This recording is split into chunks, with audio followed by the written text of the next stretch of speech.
'Twas the afternoon before Christmas, and all through the house not a creature was stirring, especially in New York City. New York leads nation in population drop, could lose a house seat. Shit is bad in New York, okay? City, the state, everything sucks there, but... oh, God, it sure would be nice if somebody coherent would step up to the governorship or even to the mayor spot in 2022, but... somebody has, and you can tell by the thumbnail. Of course, we got one contender who, I didn't really buy into him when it came to the Democratic primary race. I know he was super fucking popular, but we'll get to the criticism of him in a minute. But anyways, yeah, let's take a look at this, because I don't think it's shocking.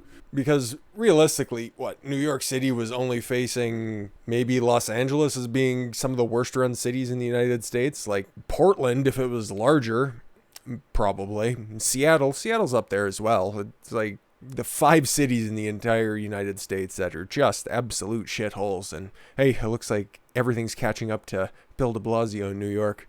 More residents escaped from New York over the last year than from any other state, according to the estimates released by the U.S. Census Bureau on Tuesday. Some 126,355 people.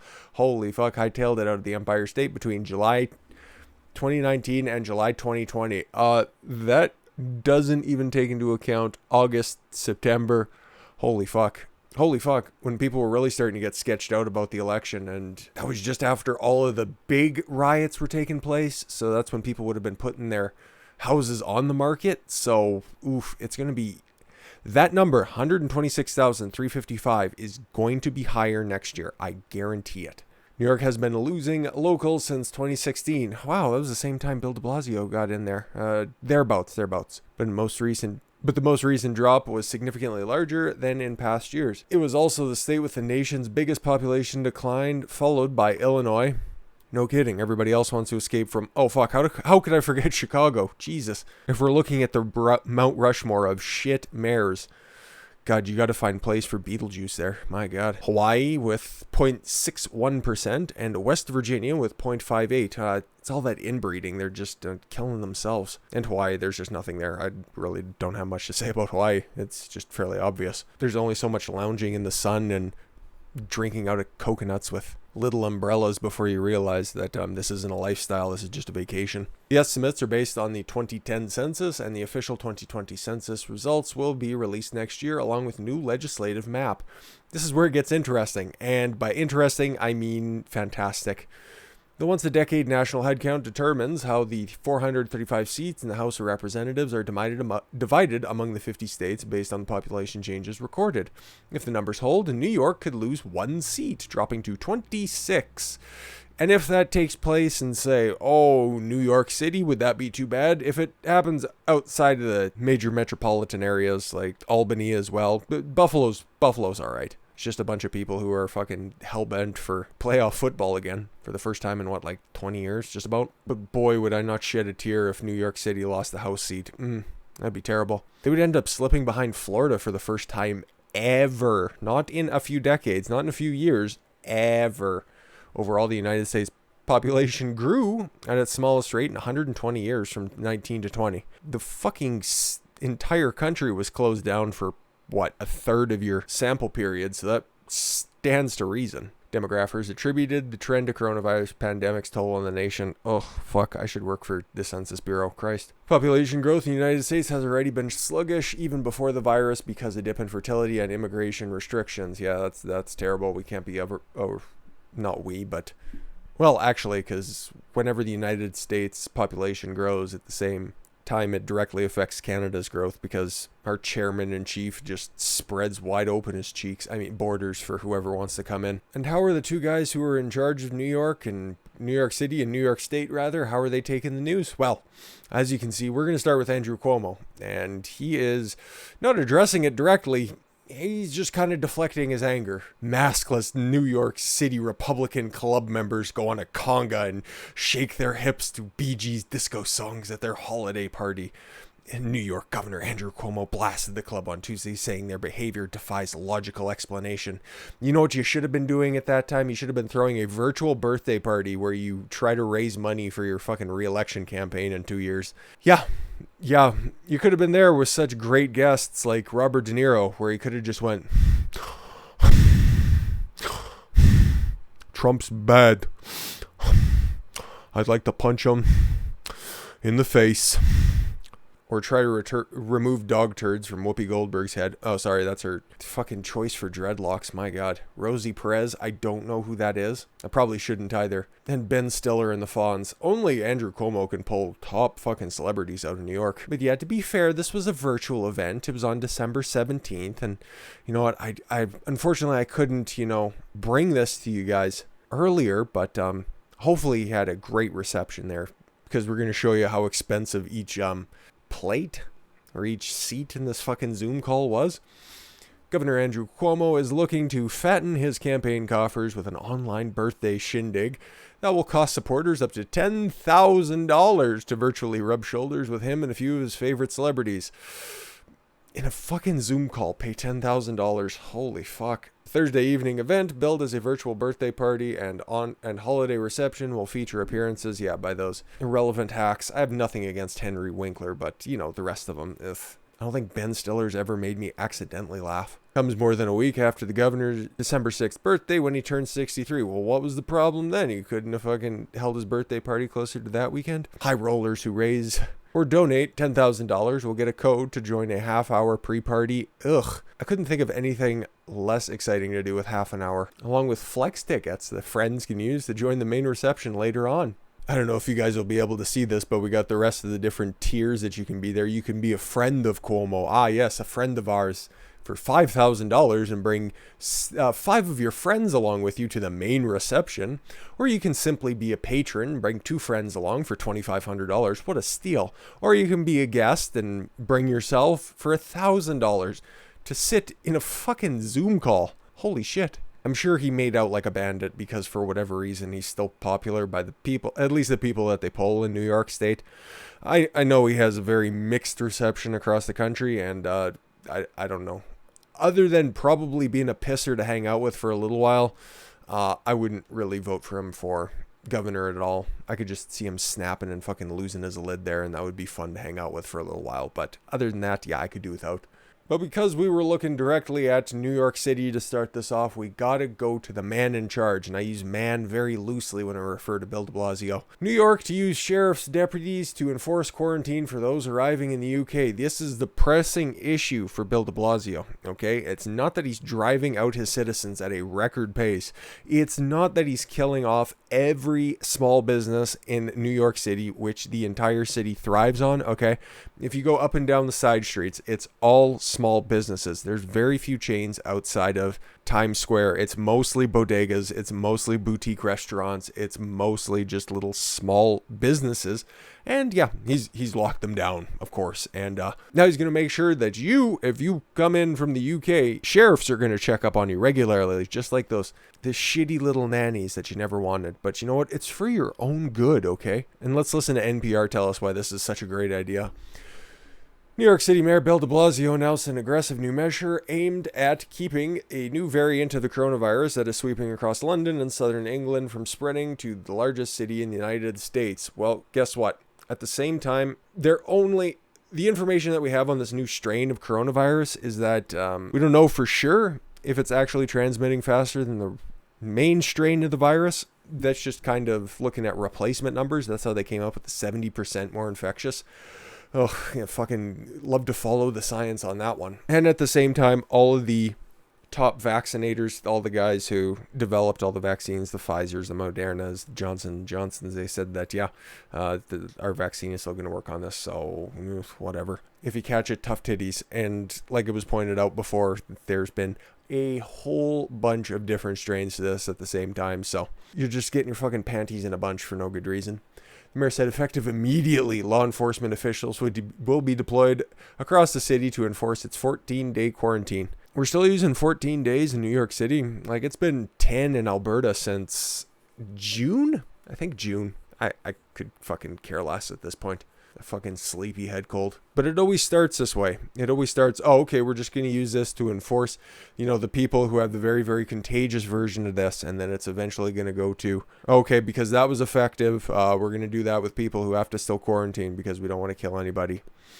We don't want to kill grandma, even though Cuomo did a very efficient job of that early during the pandemic. I don't want to speculate how slippery this slope is or how steep it is, but you can see how this is going to continue to roll out because he's kind of a fucking patsy for Marxist ideas. And I'm not just throwing around buzzwords, that's what he believes. We cannot take chances with anyone that travels, particularly folks who travel in from the United Kingdom, de Blasio said during a press briefing Wednesday. No, this was yesterday. Given that particular concern, we're going to have the sheriff's deputies go to the home or the hotel of every single traveler coming in from the UK. Well, thanks, Chancellor de Blasio. That's exactly what everyone voted for. I need bum piss on my park benches, and I need sheriff's deputies coming to my front door. Just as catchy of a slogan as a chicken in every pot and a car in every garage. Like all travelers coming into the city, people from the UK will receive an order from the New York City Department of Health citing them to quarantine. Even if they aren't displaying any symptoms, even if they don't test positive. You just have to quarantine for 14 days and it's enforced by the police department. Awesome. Also, just hang out by your mailbox and then you can receive your fucking edict where you got to stay at home and your times and hours when you're allowed to make a break to your parole officer. Is it any wonder why people are fleeing New York City in droves? Nobody wants to live like that. That is worse than a fucking 8-year-old who is grounded, for Christ's sakes. Like, at least your parents will just take your PlayStation. This dude's just taking all your freedoms away. Fuck's sakes. Yeah, coming up next with your quarantine order is going to be a handbook that you're going to have to fill out and do a test on that involves all the commandments of Black Lives Matter. But perhaps this is just Bill de Blasio projecting his newfound love for sleep, if you can fucking believe this. Critics blast New York City Mayor de Blasio for saying the main lesson he's taken away from the pandemic is that sleep is important. You can't make this kind of stuff up. This dude is so disconnected from reality. Put on hold the fact that his wife has a $100,000 staff on retainer for her to make cookie videos, even though she'd probably prefer a different kind of $100,000 staff because I don't think he's providing it. Bill de Blasio offered the remarks in response to a question from a reporter during his daily press briefing with Wednesday at New York City Hall. One thing I'll tell you that I've learned is something that my wife used to lecture me on all the time, that sleep really matters, he said. You should just do that all the time. But yeah, enough about him. We know how terribly he's run New York City. And thankfully his term is going to be up because 2 terms to be a mayor in New York City. And you know what is a significant little stepping stone in order to move yourself up in politics, and being the mayor of a city that's in crisis and someone to pull New York City out of its current fucking depths since it's been in since 2014. I've been seeing the downfall of New York City. Like, as much shit as Mike Bloomberg has got, and deservedly so. He did a decent job following up on Rudy Giuliani. Rudy Giuliani completely transformed New York City from being the cesspool shithole that it was during the Ed Koch days. Maybe made it a little bit too pristine, but you know what? It was a whole lot better of a place to be. And then Bloomberg continued that. He got a little too fucking hands-on with the different calorie counts and all of his little motherly intrusions. But you take the good, you take the bad, and then you end up with a tiny little lecherous Jew, I suppose. Fucking no. Well, let's see. You got Bill de Blasio this time, just like you had Ed Koch in the 80s. Now, Giuliani followed up on him. Could Andrew Yang follow up on Bill de Blasio and return New York City to its greatness? Ugh, I highly doubt it. Listen, I wasn't fucking totally sold, like I said in the beginning of the video, on Andrew Yang.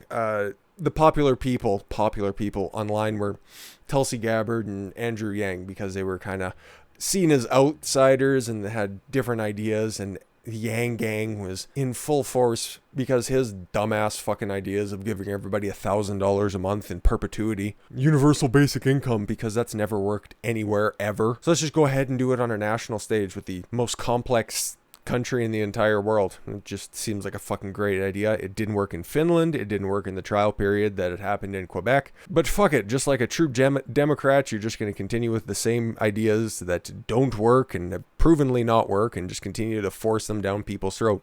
Hey, free money. You don't understand how it works. You don't get anything free from the government, okay? Anyways, ex-presidential contender Andrew Yang files papers to run for New York mayor. Woo! Honestly, it's a step up from Bill de Blasio, but that's like taking a step out of the septic tank and into the sewer.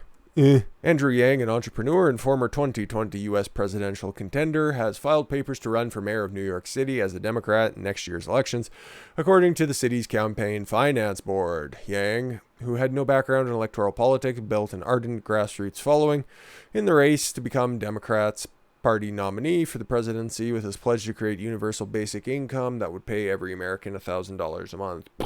Just enough to keep you quiet, but not enough to make a difference. He ended his campaign in February after poor showings after the first two state primary contests in Iowa and New Hampshire. He has not formally declared his candidacy for New York, but should he proceed, he would enter the race to succeed Mayor de Blasio with the advantage of a high name recognition among voters. And yes, he would definitely be, I don't think anybody's really declared because it's so fucking early. 2022 is when the vote for mayor is going to happen. And outside of the people that have already declared, you have Brooklyn Borough President Eric Adams, New York City Comptroller Scott Stringer, Maya Wiley, a civil rights activist and a lawyer who previously worked for de Blasio. Do any of those people have the same name recognition as Andrew Yang? Okay, I don't like, oh my God, I'm trying to think of any policies of Andrew Yang's I actually like. He's very hands-on when it comes to private businesses. Something I wanted to touch on before in a video, but when Vince McMahon and the WWE were locking down on people doing their Twitch accounts and just trying to make some money, and the only one that should be locked down is Paige's account because she's just a titty streamer, and that's totally awful. Nonetheless, no, he was stepping in there saying, oh, I'm going to come in. You better hope your buddy Trump wins in November because I'm going to come in and I'm going to make sure that everybody gets busted up and there's going to be unions. Ugh. Or how not that long ago he was saying, isn't there an easy way for people who have been vaccinated to, carry some kind of identification on their phone? Whew. Okay there, Chancellor. Just give them little barcodes they have on the back of their neck or forearms. They'll be awfully popular in fucking New York, by the way. If you want a couple of slang terms, just ask Jesse Jackson for a few. That'll fly over like a lead matzo ball. But I don't know. We'll have to see who else wants to step up and try to save New York City. It's going to be it's obviously going to be the most watched mayor's race because de Blasio has absolutely killed New York City. The governor race is going to be just as interesting, but especially with Andrew Yang throwing his name into the proceedings, this one's going to be fun to watch, and I look forward to covering it and closer to the election because, fuck, we're at the end of 2020, and 2022's election in November is still quite a ways away, and we'll keep it that far away. We got a lot of stuff to talk about in between there, so if more people start to enter this, I hope that there's somebody strong on the Republican side, or even if there's somebody who comes across with basic good ideas who could come in and be the Democratic voice, because like we're going to talk about tomorrow, there needs to be a healthy balance between the two major types of ideologies out there. I'll keep it vague because I don't want to spoil anything. You need sensible Democrats and you need sensible Republicans in order to make anything function. And what we're seeing right now is a very, very dysfunctional Republican Party and, quite frankly, a socialist Democrat Party, which outside of these major hub cities is about as popular as pancreatic cancer. So yeah, hopefully something comes out of this. I'm not a big fan of Andrew Yang's policies, like I said before, but I'm even less of a fan of Bill de Blasio and anybody associated with him, especially Maya Wiley. And Scott Stringer would have been working with de Blasio as well, so fuck both of them. And yeah, I guess we're going to have to catalog the unfortunate fall and failure of New York State and New York City as well. So that's a nice little fun story for New Year's Eve, isn't it? Or New Year's Eve, Christmas Eve, hey? Don't want to get ahead of myself. Christ, missed my favorite holiday. We'll talk about some more fun stuff here in a minute. I thank you all very much for the gift of your time. I've been Don Consuelo. I want you to follow your gut and get after it. Take care, everyone.